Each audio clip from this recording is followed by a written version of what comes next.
Voilà, l'enregistrement a démarré. Bonjour Sandra. Bonjour Hélène. On se retrouve toutes les deux pour un cycle d'investigation, le numéro 225, dont tu ne connais pas le sujet. Oui, Alors, je rappelle que chaque cycle d'investigation est réalisé dans différents pays avec donc différentes langues. Tous sont réalisés dans la même période et voilà. Bien. Est-ce que tu es prête? oui, et je suis prête Hélène. Bien. Alors, je te propose de prendre déjà une grande inspiration profonde. Et on expire. Tout aussi profond. Encore une fois, inspire. Et expire. Je vais compter à l'envers de 3 à 1. Et pendant que je compte, je t'invite tout simplement à te détendre en profondeur. Et ma voix, uniquement ma voix, est ton point d'ancrage. 3.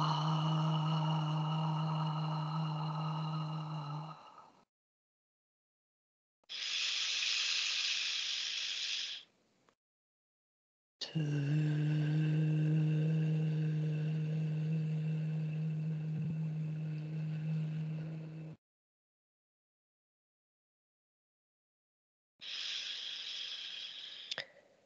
Et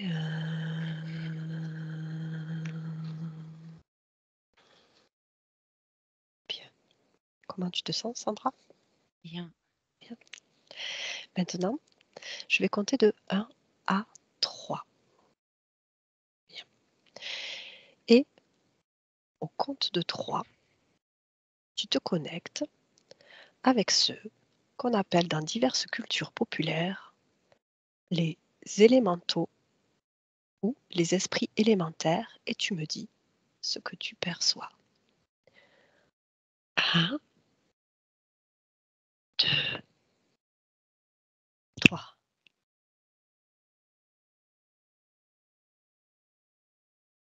Alors, déjà, je vois une couleur verte. Il y a du Oui. brun, du vert.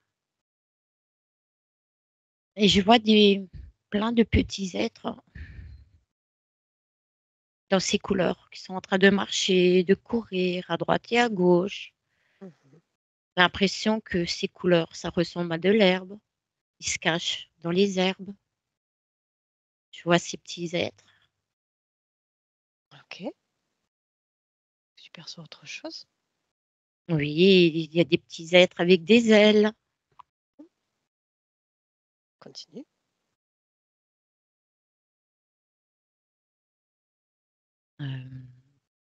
Je regarde.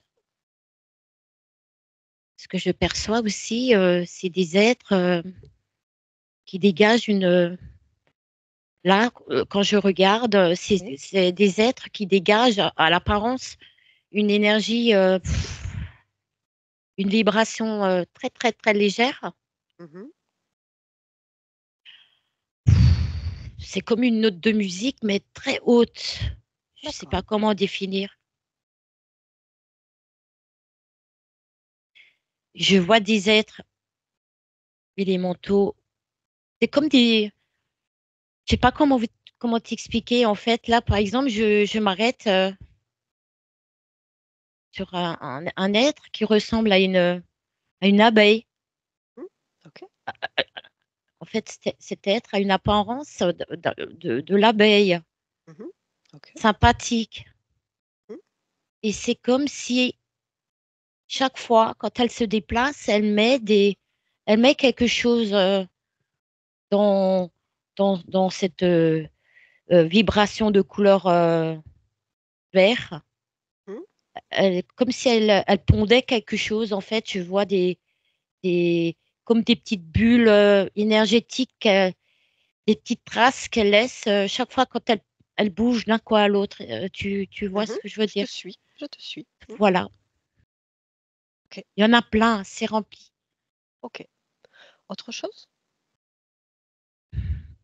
Non, je vois que ça pour Ouais, l'instant. très bien. Mais Bien. ils sont en train de restaurer quelque chose. Mhm, Ça y est, je vois l'herbe devant moi. mhm. Ok, Voilà, je bien. m'arrête là. Très bien.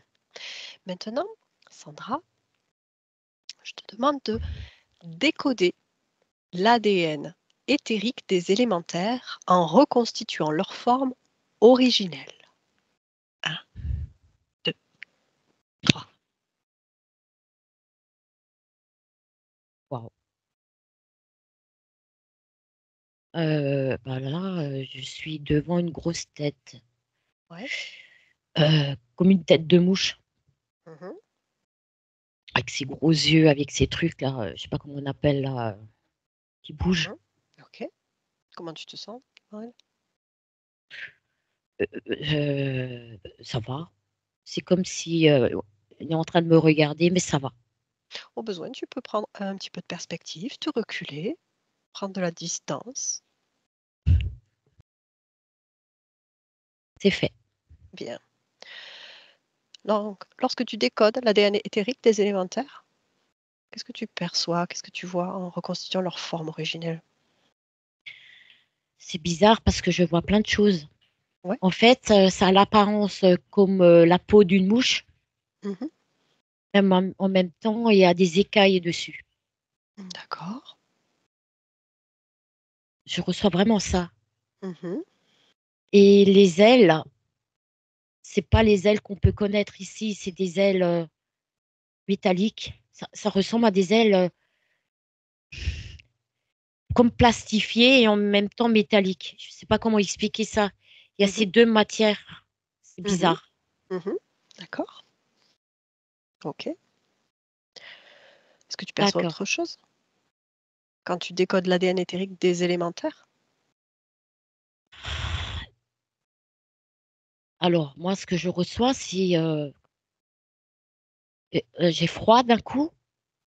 Mhm. Hum, J'ai l'impression que ça vit, ça vit pas. En fait, je sais pas si c'est comme des robots D'accord. et en même temps, c'est dirigé par, je vois des reptiles, hein. Mhm. D'accord. Bien. C'est froid. C'est froid. Ouais. J'ai l'impression que quand je veux toquer dessus, ça réagit pas, ça sonne creux. Mhm. Ok. Bien. Déconnecte-toi de cette image, cette scène. Oui. Quelle est l'apparence physique des créatures élémentaires?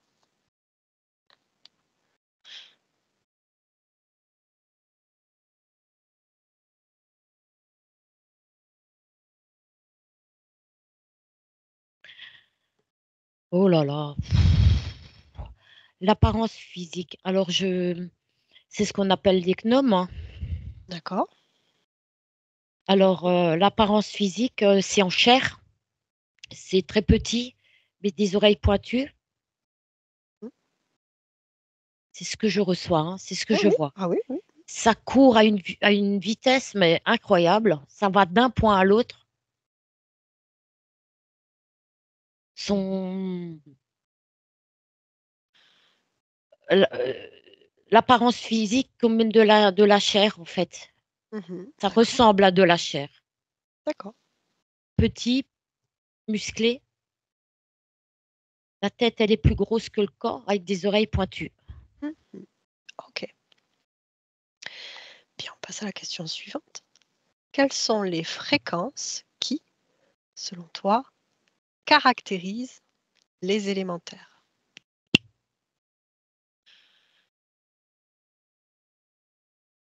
Et ce que je reçois, il y en a deux.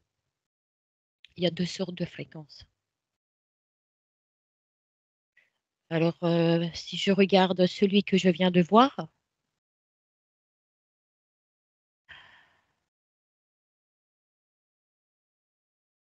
si je veux le toucher, celui qui a l'apparence humaine, je sens en fait comme si la peau, elle était du plastique. D'accord. Ben, c'est pas une haute fréquence, Mhm. c'est vide. je sais pas comment expliquer. D'accord. C'est, c'est, ils sont là, c'est pas pour semer quelque chose de bien. D'accord. Par contre, c'est comme du caoutchouc. Je sais pas comment expliquer, Hélène. Mhm. Pourtant, quand on regarde, ça ressemble à un corps de chair. Mhm. Et quand je touche, c'est comme du caoutchouc, en fait. D'accord. Je sens pas ni chaud ni froid. Je sens pas. Il n'y a pas de chaleur, en fait. Mhm. Ok. C'est comme une poupée, en fait. Je sais pas comment t'expliquer la matière. D'accord, peu importe. Ok. Et tu me dis donc deux types de fréquences. Donc, ceux qui s'aiment pas quelque chose de bien, ce que tu as dit, les Alors, autres. alors celui-là que je viens de voir, moi, c'est non, c'est basse fréquence. Mhm. Ah oui, waouh. Là, je suis sur, mais je vois quelque chose de très, très, très long, très lumineux. Mhm. Ça n'a pas vraiment de forme physique. Mhm. C'est magnifique. Et je sais pas comment le décrire. C'est beau. Ok. C'est, ça n'a pas Qu'est-ce de que tu forme. ressens? Qu'est-ce que Un, tu un, ressens? un C'est quel point type de lumineux. fréquence? Oh, très haut. D'accord. Ça ouvre le cœur. Ok. Ça enveloppe mon cœur. C'est beau. Ok. Mais elle n'est pas en boule, hein, je vois quelque chose de lumineux. C'est, comment dire, ça a une forme ovale, hein, Mhm. avec des ailes, mais à peine visibles. La façon de parler, c'est la vibration. Et l'ovale que je vois a des couleurs bleues, mais un bleu cristallin, Mhm. très lumineux, mais magnifique. Mais eux, ils sont discrets. Ils n'ont pas besoin d'apparence comme l'autre. Mhm. Ils se montrent moins, eux. D'accord. Je passe à la question suivante. Quel est leur plan d'existence, de manifestation? Alors, sur ce que je vois là, avec les hautes fréquences, elle me demande si je veux voir. Alors, je ne sais pas si je dois la Non. suivre. Non, regarde-toi, observe-toi, observe. Quel est leur plan d'existence et de manifestation? Tu peux observer. Oh là là, mais en fait, chaque fois quand l'autre, quand les autres de la fréquence basse enlèvent, on a l'impression comme enlever des cailloux ou des graines, ah ben, les autres, ils sont de nouveau derrière pour remettre nouveau euh, à des endroits spécifiques, ils remettent nouveau la lumière. Voilà, c'est ce que je Mhm. reçois. Mhm. Ok, ok. C'est pour maintenir.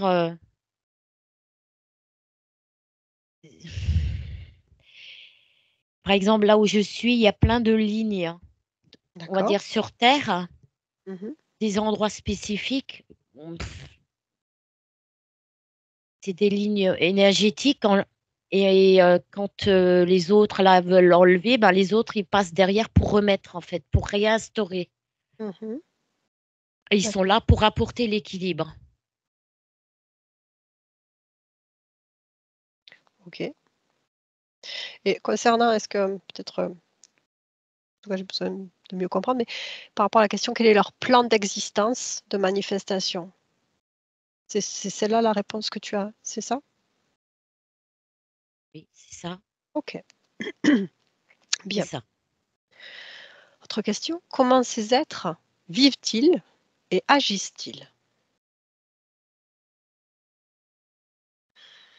Alors, quand je pense à ces têtes, enfin à l'être qui est très lumineux, qui est ovale, elle se restaure Mais c'est les élémentaux de la nature. Elle, c'est vraiment en fusion avec tout ce qui est en lien avec la nature. Mhm. Elle communique avec la nature, que ce soit les arbres, les plantes, tout en fusion. Elle ne demande pas d'alimentation particulière, ça n'a rien à voir du tout. Mhm. C'est comme si elle se nourrissait, comment dire, elle-même de ce qu'elle est, de sa propre énergie, en fait. Je ne sais pas Mhm. comment t'expliquer. Voilà. Et j'entends un bruit. Enfin, je sais pas comment t'expliquer. Ça communique beaucoup, quoi. Ça Mhm. communique beaucoup avec tout ce qui est les arbres, les fleurs, les feuilles. Ok. C'est c'est c'est beau parce que je ressens vraiment une fusion entre eux, en fait, pour restaurer l'équilibre, en fait. Mhm. D'accord. Par contre, l'autre, bah, lui, il veut enlever tout ça. Mhm. Ok. Autre chose comme information par rapport à comment ces êtres vivent-ils et agissent-ils? Alors, comment ils agissent sur celle qui a une haute fréquence? C'est un groupe élémentaux. Mhm. C'est un groupe élémentaux qui, donc ça a plusieurs en fait, hein. Mhm. Et on me montre quelque chose que eux, ils sont dirigés par quelque chose qui est au-dessus d'eux, Mhm. ce qu'on appelle, c'est comme, comment dire, euh, comme une maman qui gère sa- le groupe. Je sais Mhm. pas. D'accord. Ouais. Ben, Ok. voilà. Ok. C'est quelque chose de. Ça, c'est la bienveillance. C'est. Ok. Voilà. Bien. Je sais pas comment expliquer Mhm. plus. Très bien. Bien, si au besoin, on reviendra dans la partie d'exploration libre Hmm. sur certaines informations. Pour le moment, on est sur la partie fixe. Bien. Nouvelle question. Les créatures élémentaires interagissent-elles avec les humains? Oui, non ou partiellement? Oui. Ok. Alors, pourquoi interagissent-ils avec les humains et comment le font-ils? Alors, par exemple, je prends l'autre là qui a l'apparence humaine. Mhm.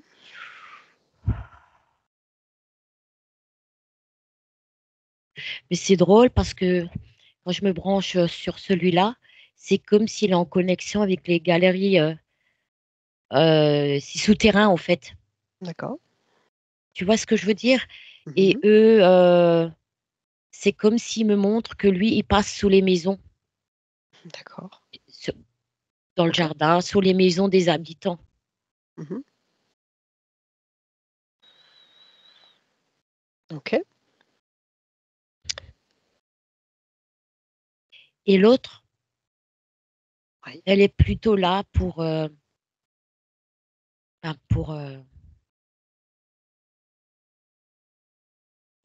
sais pas comment te dire, par exemple, pour le jardin, pour embellir le jardin énergétiquement, pour donner un coup de pouce à ceux qui aiment la nature. Eux, ils sont là pour mettre leur belle vibration là où il faut, chez les habitants. D'accord. Très proche des animaux, on me dit aussi. Mhm.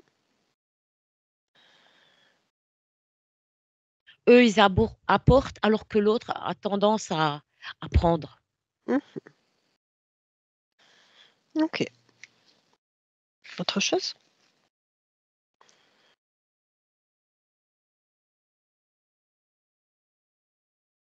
Non, pour l'instant, je vois rien. Ok. Au-delà des humains, avec qui co-crée-t-il?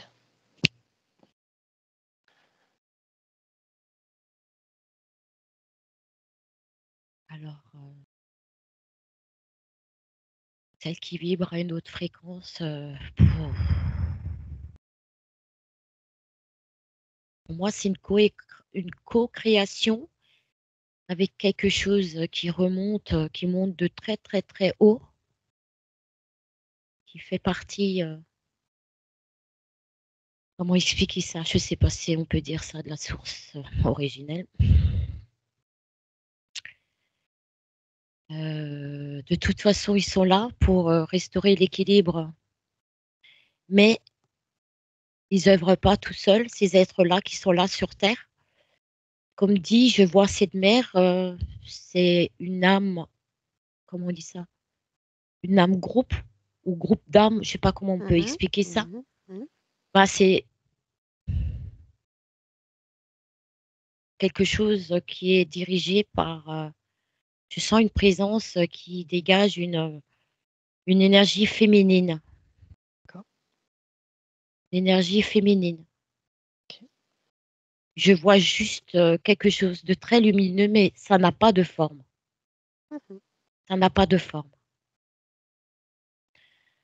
Ok. Ma-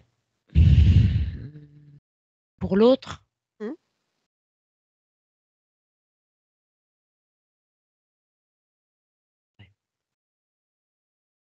c'est drôle hein, quand même. Qu'est-ce que tu vois? Euh, Au-dessus de ça, je vois des petits gris qui s'amusent avec eux. D'accord. Je vois des gris qui s'amusent avec eux. Des gris qui les utilisent.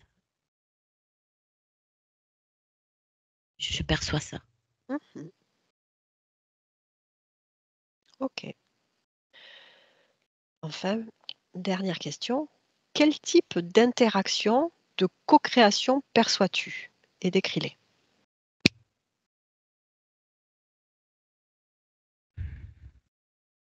Il va y avoir quelque chose, parce que ce que je reçois, c'est la restauration. C'est la co-création avec cette haute fréquence par rapport à la nature. Elle reprend ses droits, pleinement ses droits. Il y a la restauration complète et permanente qui est apparemment en cours par rapport à cette haute fréquence. Il y a une grande collaboration à l'heure actuelle sur Terre. Il y a une régénération qui est en cours. Donc, la collaboration pour moi avec la nature à l'heure actuelle, c'est comme s'il restaurait en fait toute la nature en fait pour que la nature elle-même se libère ou retrouve ses droits. D'accord. C'est ce que je reçois. C'est en cours. Par rapport à l'autre, ah ben, figure-toi, je reçois plus des êtres de haute fréquence à l'heure actuelle dans la nature que des élémentaux à basse fréquence. Je reçois ça. Ok. Et donc, par rapport à ce que tu appelles l'élémental basse fréquence, quel type d'interaction, de co-création perçois-tu à leur niveau? Aïe, tu parles au niveau de la Terre. Je ne sais pas, c'est au sens large.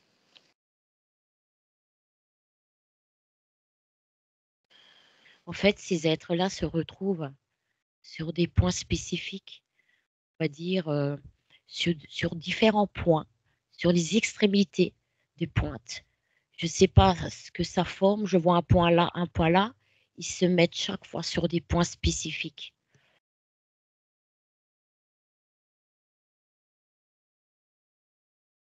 Ces êtres-là,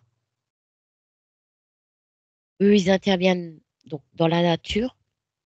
Ils collaborent avec quelque chose qui est déjà instauré dans les villes.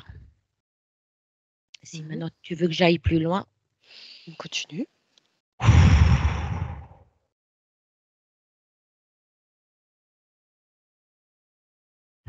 euh, je vois quelque chose, je ne sais pas si Vas-y. Qu'est-ce que tu vois, perçois? je prends notre pays. Ce que tu vois. je prends la France. Au centre de la France, il y a ce qu'on appelle, un- je vais le dire, hein. Je vois la Tour Eiffel. Mhm, Je vois ce qu'on peut appeler cette étoile, une étoile renversée. mhm, Et cette étoile renversée, les extrémités sont rallongées mhm, dans différents coins de la France. Par exemple, il y a une pointe qui monte en haut, Bretagne, l'autre à sud-ouest, ouest. Tu vois ce que je veux dire? mhm, mhm. Et ces êtres-là de la nature, eux, en fait, ils se retrouvent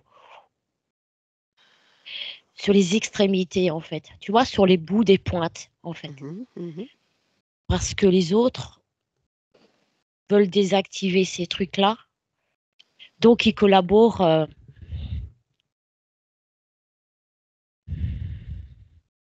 C'est du truc satanique, hein. D'accord. Voilà. Ok. Ok. Bien, on a terminé avec la partie fixe. Oui.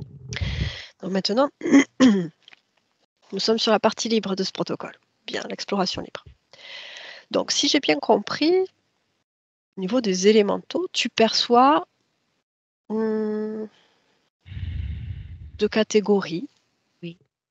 deux intentions. Oui. L'une, si j'ai bien compris, créatrice, l'autre Oui. destructrice, si j'ai Oui. bien compris. Oui, c'est ça. Tout à fait. D'accord. Ok. Et si j'ai bien compris, ceux qui sont créateurs co-créent de manière libre, Ma- tout en magnifique. restant souverain, chacun C'est chez ça. soi. C'est ça. Et les autres sont plutôt dans une perspective de prendre quelque chose, Oui, de désactiver chaque fois. désactiver. Alors, est-ce que tu peux revenir sur cette information? Désactiver quoi exactement? Qu'est-ce qui cherche à... Qu'est-ce qui désactive hein, ces élémentaux-là? C'est drôle parce que là, on m'emmène à un endroit ça va très vite. Je vais d'une forêt à l'autre. Dans chaque région, c'est comme si au milieu de la forêt, il y avait quelque chose, un dôme ou un portail énergétique, en fait. Mhm, Je ne sais pas comment t'expliquer ça. mhm, Je vois un rocher, en fait, une pierre. mhm, Et cette pierre, elle est active. mhm. Active, quel est son champ d'action? C'est les extrémités de cette croix, de ce symbole satanique. D'accord. C'est les bouts des pointes. Sur chaque bout des pointes, on va dire, se trouve la forêt. Et dans chaque forêt, il y a une pierre, un édifice. Tu vois ce que je veux te dire? Ok, Voilà. d'accord. Avec des ramifications partout. Euh, mhm. Quel est l'objectif de ces pierres qui sont connectées entre elles? Elles communiquent entre elles. C'est comme des portails énergétiques. D'accord. Et quel est le rôle des élémentaux? Les élémentaux que tu nommes basse fréquence par rapport à ces points particuliers? Ah, Quel est le rapport, enfin, quelle est la co-création? Qu'est-ce que... eux, ils sont utilisés pour surveiller ces portails, pour que Ah, ces portails restent activés. d'accord. Bah, il y en a un là, pas cool, là, qui est en train de venir, hein. Ok, pousse-le. Ok, C'est fait. ok, bien, d'accord. Ok, bien. Quitte cette scène. C'est bon. Bien. Et au niveau, donc, tu parlais des élémentaux, on va dire créateurs, plutôt que haute fréquence ou basse fréquence, on va dire les élémentaux créateurs.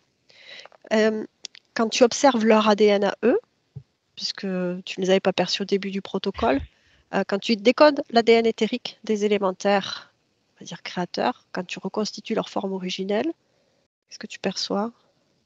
J'arrive pas. C'est D'accord. si je mets la main, j'ai l'impression de me fondre. Ma main, elle fond dedans. C'est comment on peut dire ça? On peut dire ça onirique ou une Mhm, onde de forme. C'est non, il n'y a pas, mhm. il n'y a rien. C'est OK, OK. Est-ce que parmi ces élémentaux, est-ce que certains ont des spécificités?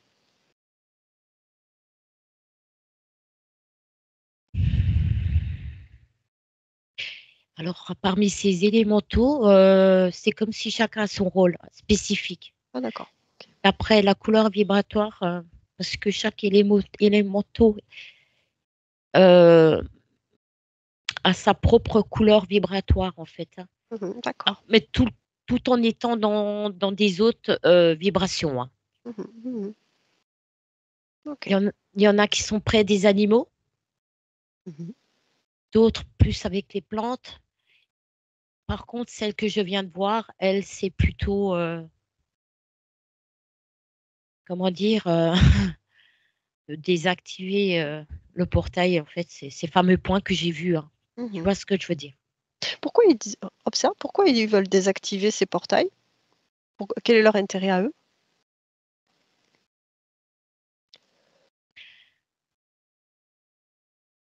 Ils ne veulent plus que la nature, l'endroit qu'elle me montre, donc la forêt,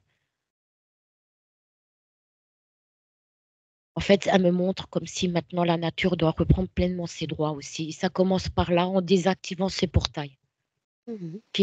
qui quelque part souille aussi la nature. Tu vois ce que D'accord. je veux Mmh. dire? Mmh, Voilà. j'entends. Tout OK. est lié, tout est interféré, Mmh. tout est lié en fait. D'accord. Ça se passe pas seulement en ville, mais la nature actuelle aussi, elle est complètement dans un grand changement. OK.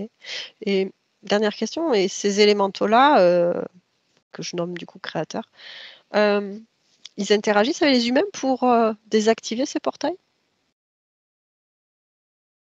Ou ils agissent seuls? Non, on peut collaborer avec eux. Mais ils le font? Sans l'autorisation de l'humain, ils n'interviennent pas, Mmh. D'accord. mais on peut faire appel à eux. Mmh. Apparemment, il y a pas mal de chamans qui travailleraient avec eux, mais encore là, bon, enfin, ils font appel aux élémentaux, Mmh. mais encore une fois, ça demande du discernement, hein, c'est ce qu'elle est en train de me dire. Mmh. OK, bien. Est-ce que tu as autre chose, une autre information? Oui, Mmh. la dernière et ce qui est de belle, c'est qu'il y a plus actuellement d'élémentaux de haute fréquence. Il y en a beaucoup plus que du reste. Mmh. Que la nature, elle commence à revivre. Et j'entends les petits bruits des feuilles. J'arrive pas, ça fait drôle. Il y a la joie qui revient de nouveau dans la, par rapport à la nature. Il commence à revivre en fait. Mmh. OK, bien. La vibration, elle est en train de revenir de plus belle. OK, bien. Bien, merci Sandra pour ta participation. Donc on va clôturer cette enquête, cette investigation, et je te demande maintenant de te déconnecter complètement de tout et de tous. Tu reviens à toi, uniquement à toi, ton espace. Tu peux prendre un moment avant d'ouvrir les yeux, tranquillement. Je vais compter de 1 à 3 pour que tu prennes le temps de revenir tranquillement. Mmh. Et à 3, tu auras les yeux ouverts, tu seras parfaitement réveillé. Avec le 1, ton corps est de plus en plus léger et tu retrouves toute ta force. Tu te sens merveilleusement bien. Avec le 2, tu commences à bouger les pieds, les mains, peut-être même tu commences à t'étirer, épailler. Tu reprends contact avec le support sur lequel tu te trouves. Et quand tu es prête, avec le 3, tu ouvres les yeux. Comment tu te sens? Bien. Super. Bien, je te J'ai remercie beaucoup, Sandra. j'ai juste une larme qui m'a coulé quand j'ai vu cette belle fréquence. Bien. Je te remercie et j'arrête l'enregistrement. Je te remercie. Au revoir. Voilà. Benvenuto a questo nuovo video di Disclosures. Oggi parliamo della cosiddetta sessione di ipnosi investigativa. In realtà non esiste una sessione di ipnosi investigativa.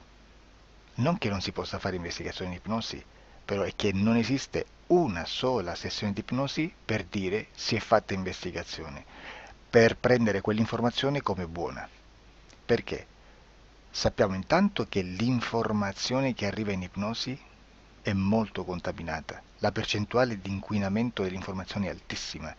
Pensate a questa informazione che viaggia per tantissime dimensioni, attraversa densità, passa per coscienze che volontariamente o involontariamente possono distorcerla. E poi arriva infine alla persona che sta in ipnosi, che ha una coscienza, ha una mente, ha un'esperienza e interpreta questa informazione secondo la sua struttura mentale, secondo le sue credenze, che per quanto si possa essere più o meno liberi mentalmente, liberi pensatori, sempre c'è una parte subliminale che interpreta in base all'educazione ricevuta, alla cultura e perché no, anche tutte le esperienze di esistenze passate che ancora lasciano un segno in noi. Per capirci, è come se dovessimo parlare con un'altra persona immersi nell'acqua, a qualche metro di distanza, cercando di utilizzare un mezzo, che è quello della corda vocale, che è fatto per produrre suoni da trasmettere nell'aria. Noi stiamo utilizzando questo strumento per far passare un'onda sonora nell'acqua o in un liquido. Chiaramente il suono viene completamente distorto, sempre ammesso che sia per il nostro corpo facile e non difficoltoso poterlo fare senza avere dei problemi come ingurgitare acqua o eccetera. Ma non solo. Supponiamo che per questo tipo di comunicazione utilizziamo anche due lingue diverse, per esempio un italiano e un russo o un giapponese. Per quanto possiamo anche interpretare il labiale, non possiamo capire quello che ci sta dicendo, perché la lingua è diversa. La lingua, diciamo, da dove parte l'informazione a dove arriva è completamente diversa, il codice, il linguaggio è diverso. Ma possiamo anche cercare di capirci attraverso i gesti, attraverso le espressioni facciali. Per quanto sia ipoteticamente facile poterlo fare sott'acqua, però non dobbiamo dimenticare che l'acqua non è l'aria e può distorcere l'immagine, ma non solo. Dobbiamo anche pensare che l'altra persona, che parla un'altra lingua, che viene da un'altra cultura, potrebbe interpretare i segnali che noi interpretiamo come X in Y. Per noi un sì è abbassare la testa dall'alto verso il basso, per esempio, sì, e il no da sinistra verso destra, no. In alcuni paesi orientali, come le Filippine credo o qualcun altro, utilizzano esattamente gli stessi segni, ma al contrario. No, sì. Immaginate due persone di queste due culture che stanno cercando di comunicare in maniera così difficoltosa e alla fine non gli rimane altro che interpretare il linguaggio corporale. Sì, che per l'altro invece no. Cosa voglio dire con questo esempio estremo? Che l'informazione da dove parte a dove arriva viene completamente deformata. Non sappiamo esattamente quale percentuale perché ogni situazione è a sé stante, però la percentuale di inquinamento, di distorsione, di contaminazione di questa informazione è assolutamente alto. Quindi fare una sessione investigativa, mettere una persona in ipnosi e chiedere di Tizio Caio Sempronio di una situazione o chiedere certi dati è assolutamente controproducente, è assolutamente inutile. Quindi vi chiederete cosa fate allora voi quando fate ipnosi, quando fate delle domande, quando cercate delle risposte e con queste informazioni che vi arrivano lavorate sulla situazione esoterica del cliente. Beh, non facciamo altro che recuperare questa informazione solamente per arrivare al problema del cliente e poi lavorarci. Quindi il valore dell'informazione non è quello di un'istruzione, quello di memorizzare dei dati e di prenderli per buoni, ma è un veicolo di movimento, di trasporto verso la causa del problema per poi lavorarci. Quindi lo scopo di questo tipo di informazione che si prende dalla singola sessione è completamente un altro. Come si fa quindi? Investigazione in ipnosi.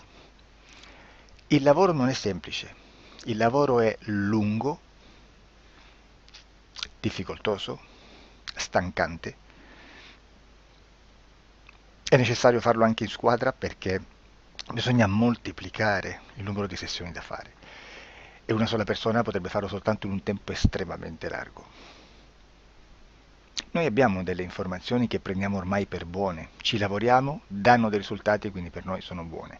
E come abbiamo fatto ad avere queste informazioni? Per esempio, come facciamo a sapere che un extraterrestre chiamato il cosiddetto grigio è più o meno alto X, poi ci sono magari quelli anche un po' più alti, ma hanno un corpo strano, hanno una pelle grigio-verde, hanno degli occhi grandi a mandorla neri, senza una pupilla visibile, non hanno quasi bocca né naso né orecchie, hanno soltanto delle fessure, non hanno organi genitali, hanno degli arti molto più lunghi rispetto alla proporzione che potrebbe avere il corpo umano, e di solito hanno meno dita delle 5 del corpo umano, eccetera, eccetera, eccetera. O se prendiamo un altro tipo di essere che possiamo incontrare in ipnosi, come facciamo a dire che hanno delle somiglianze con i rettili, gli animali rettili terrestri o gli invertebrati, gli insetti terrestri?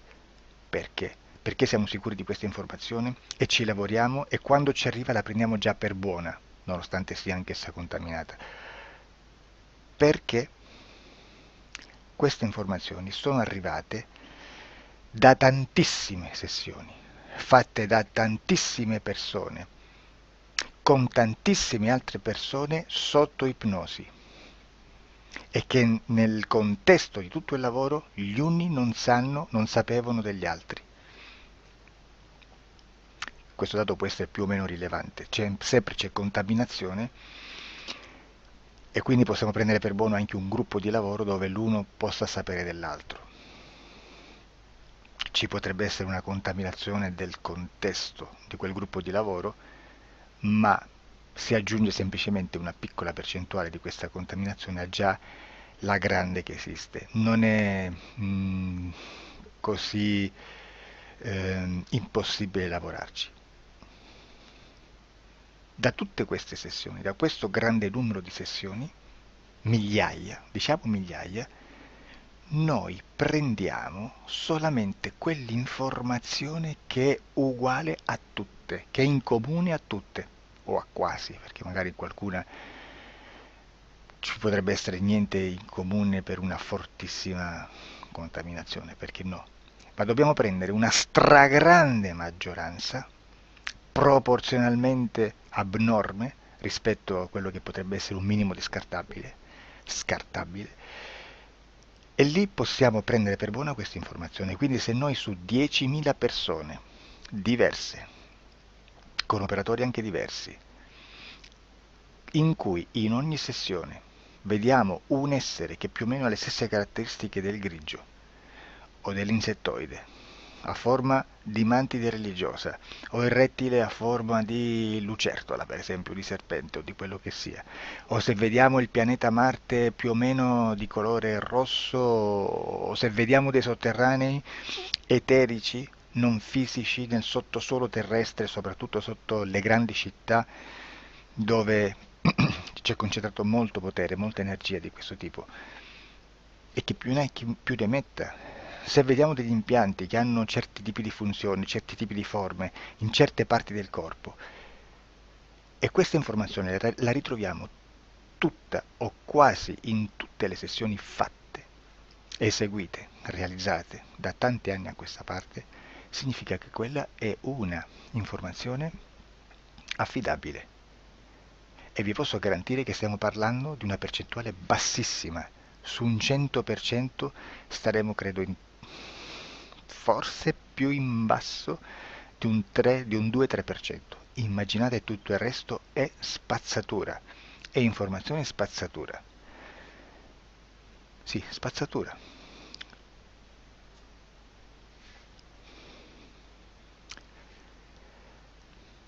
C'è anche un'altra cosa da dire.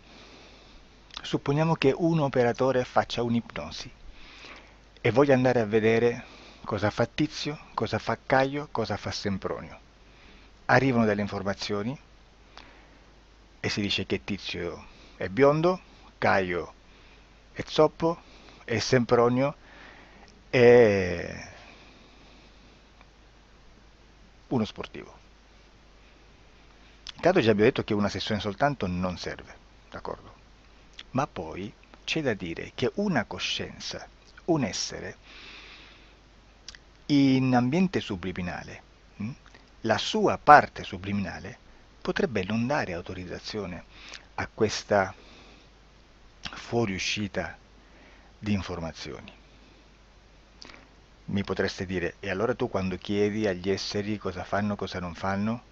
Beh, intanto la prendo sempre con le pinze perché abbiamo sempre detto che tutto è molto contaminato e mi serve solo per dirigermi da una parte. Ma c'è anche da dire che se un essere interferisce con l'altro, ha aperto un canale di comunicazione a cui non può ovviare, a meno che non lo recida, non lo annulli.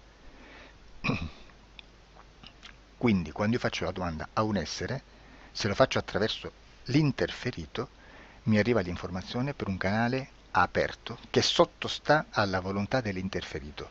Sulla volontà dell'interferito parleremo in un prossimo video disclosures. Però, se io voglio fare un'investigazione sopra Tizio, Caio e Sempronio che non hanno nessun collegamento, nessuna interazione e nessuna interferenza con il soggetto con cui io sto realizzando l'ipnosi, non è detto che mi arrivi questa informazione. Assolutamente. Potrebbe esserci completamente un muro. Come potrebbe esserci informazioni perché quell'altra parte potrebbe autorizzare comunque. Ma non è detto. E comunque quando ci arrivano informazioni, in una situazione di non interferenza o non interazione, non possiamo sapere esattamente se sono informazioni che ha autorizzato la parte subliminale dell'altra persona o dell'altro essere, o qualche altro essere, qualche altra entità furba, approfitta della situazione, osserva quello che sta succedendo, si mette in mezzo, si fa passare per l'altro e dà informazioni, ovviamente distorte, prima perché non è detto che debba conoscerle, e anche se fosse potrebbe manipolarle a sua volontà e a suo vantaggio. E quindi immaginate che situazione ridicola ci si viene a trovare, in quale situazione ridicola ci si viene a trovare in questi casi. Da qui si vede quando un operatore riesce a utilizzare l'informazione in ipnosi come per lavorare su un soggetto. Da qui l'osservatore attento delle sessioni di ipnosi riesce a capire se quell'ipnosi è un'ipnosi affidabile, un'ipnosi con un livello di informazione certa, con una alta percentuale di informazione certa. Non vi nascondo che in futuro potrei anche impostare un lavoro per decifrare che livello di certezza di informazione c'è in un'ipnosi, analizzandola e spiegando il perché, spiegando i meccanismi di analisi di un'informazione in ipnosi, che poi anche è molto istintivo.